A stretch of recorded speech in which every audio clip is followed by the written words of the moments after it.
Қонаев қаласында заң мен тәртіп қауіпсіз балалық шақтың кепілі атты әскери спорттық ойын өтті. Сайысқа елдің әр өңірінен келген 300-ге жуық бала қатысты. Оқушылар әскери қолданбалы спорт түрлерінен сынға түсіп, қауіпсіздік ережелерін үйренді.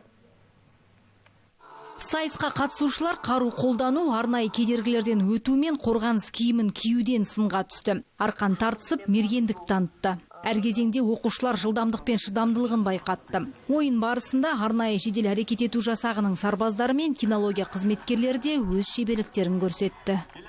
Бұл жерде тек қана полиция қызметкерлері емес, медбике саласының, прокуратура қызметкерлерінің, төтенше жағдай қызметкерлерінің мамандары бекітілген және бала құқықтарының өкілдері міндетті түрде медбике қызметкерлері және полиция қызметкерлері әр команданың жанында болады. Және олармен бірге полиция қызметкерлері жарысқа қатысады.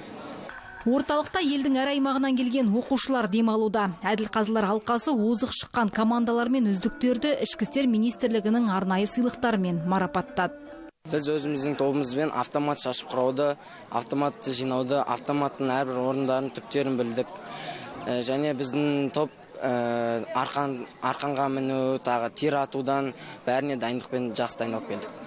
Әскери спорттық жарыстар оқушыларды шыңдайды дейді ұйымдастырушылар. Алдағы уақытта осындай игі шаралар еліміздің басқа өңірлерінде жалғасады. Жадыра Қуанышбек, Бекжан Кенжебай, Қонаев медиа.